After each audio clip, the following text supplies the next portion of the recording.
Hello friends, स्वागत है आपका गुरु विद्या पर। और आज हम पढ़ रहे हैं जनरल नॉलेज क्वेश्चन की पॉलिटिक्स सीरीज, यानी कि राजनीति से रिलेटेड क्वेश्चंस। ठीक है, तो हम स्टार्ट करते हैं फर्स्ट क्वेश्चन से। भारत में चुनाव प्रणाली किस देश से ली गई है? तो किस देश से ली गई है ये चुनाव प्रणाली भारत की? हमारे पास चार ऑप्शन है: यूनाइटेड किंगडम, ऑस्ट्रेलिया, आयरलैंड या फिर कैनेडा। हमारा आंसर क्या है? ए, यूनाइटेड किंगडम। जो हमारी चुनाव प्रणाली है वो यूनाइटेड किंगडम से ली गई है, यूके से। ठीक है, आगे चलते हैं। अब हम राष्ट्रपति के चुनाव के मामले में किसी भी विवाद के बारे में अंतिम अधिकार किसके पास है? तो किसके पास होता है अंतिम अधिकार? हमारे पास चार ऑप्शंस हैं: लोकसभा अध्यक्ष, प्रधानमंत्री, उपराष्ट्रपति या फिर सुप्रीम कोर्ट। हमारा आंसर क्या है? D, supreme court. जो आखिरी होता है फैसला वो किसके पास होता है? सुप्रीम कोर्ट के पास। आगे चलते हैं। अब हम निम्न में से कौन सा विषय राज्य सूची में सम्मिलित नहीं है? तो स्टेट लिस्ट में कौन सा सम्मिलित नहीं है इन चारों में से? पुलिस, न्याय, जेल या फिर शिक्षा। तो पुलिस भी सम्मिलित है, न्याय भी सम्मिलित है और जेल भी सम्मिलित है। तो हमारे पास सम्मिलित कौन सा नहीं है? शिक्षा। जो शिक्षा है वो स्टेट लिस्ट में सम्मिलित नहीं है। आगे चलते हैं। अब हम निर्वाचन आयुक्त की सेवा शर्त तथा कार्यकाल निश्चित करता है।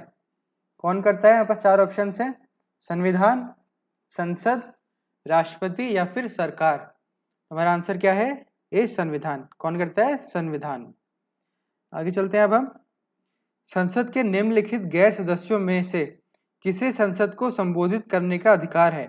तो किसे संसद को संबोधित करने का अधिकार? हमारे पास चार ऑप्शन हैं: भारत का महान्यायवादी, सॉलिसिटर जनरल, भारत के मुख्य न्यायाधीश, मुख्य चुनाव आयुक्त। तो हमारा आंसर क्या है?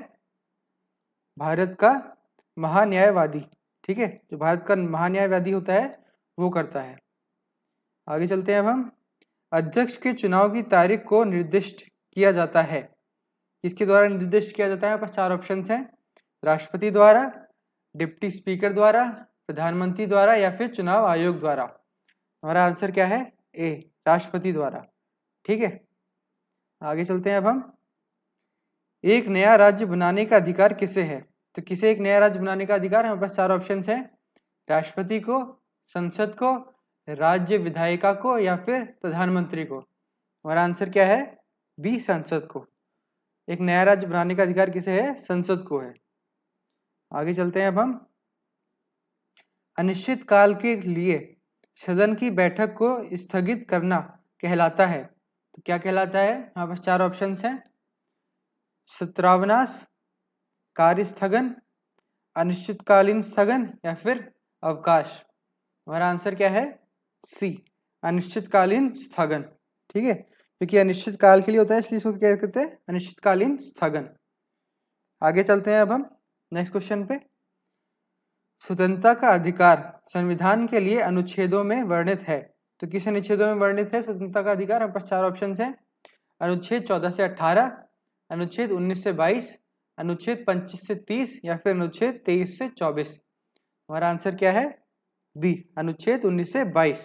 इसमें क्या है? स्वतंत्रता का अधिकार है।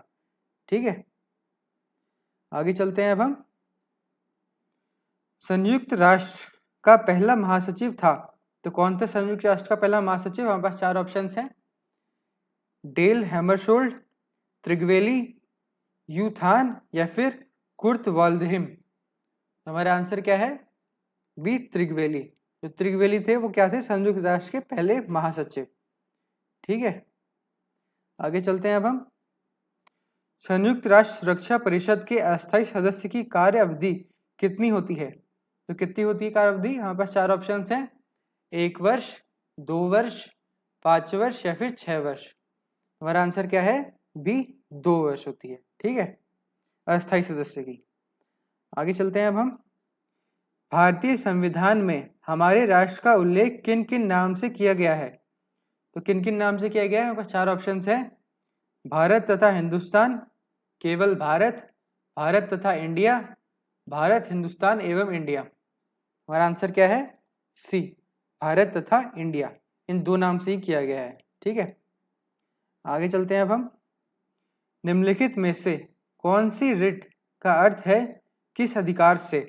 तो कौन सी रिट का अर्थ होता है किस अधिकार से? हमारे पास चार ऑप्शन हैं: परमादेश, उत्प्रेक्षण लेख, अधिकार प्रक्षा या फिर बंदी प्रत्यक्षीकरण। तो हमारा आंसर क्या है? सी, अधिकार प्रक्षा। इसका मतलब क्या होता है? किस अधिकार से। ठीक है, आगे चलते हैं। अब हम भारत के संविधान के अनुच्छेद 75 सबसेक्शन 3 के अनुसार मंत्रिपरिषद निम्नलिखित में से किसके प्रति सामूहिक रूप से उत्तरदायी होता है?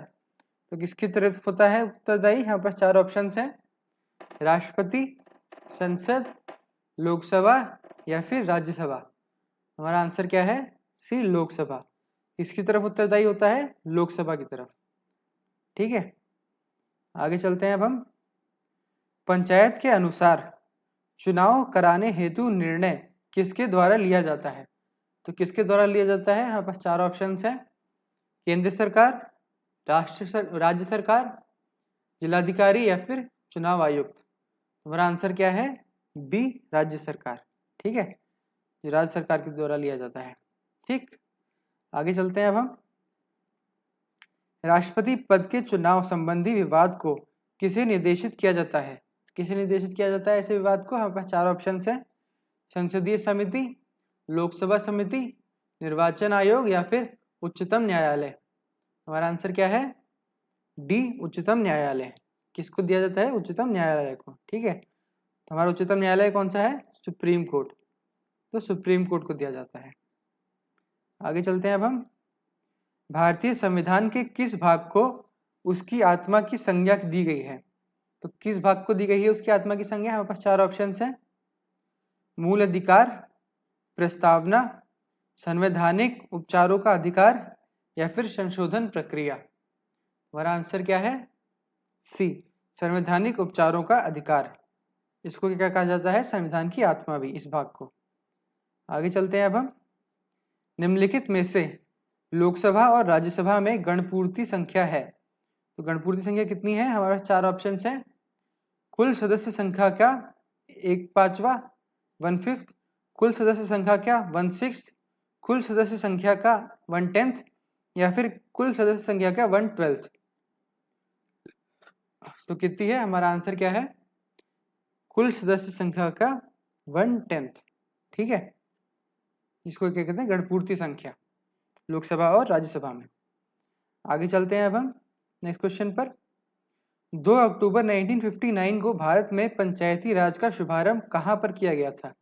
तो कहां पर किया गया था? हमारे पास 4 ऑप्शन हैं, राजस्थान के नागौर में, आंध्र प्रदेश के राजमुंदरी में, उत्तर प्रदेश के अलीगढ़ में या फिर महाराष्ट्र के पुणे में। हमारा आंसर क्या है? राजस्थान के नागौर शहर में, मतलब नागौर उसमें। तो राजस्थान के नागौर में क्या किया गया था? पंचायती राज का शुभारंभ।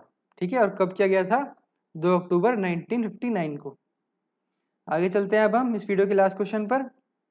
निम्न में से किस अनुच्छेद के अंतर्गत भारत का एक राष्ट्रपति होगा? तो किस अनुच्छेद में लिखा है ऐसा कि भारत का एक ही राष्ट्रपति होगा?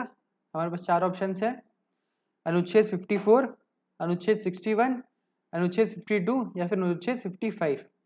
हमारा आंसर क्या है? सी, अनुच्छेद 52 में क्या लिखा हुआ है कि भारत का खाली एक राष्ट्रपति होगा।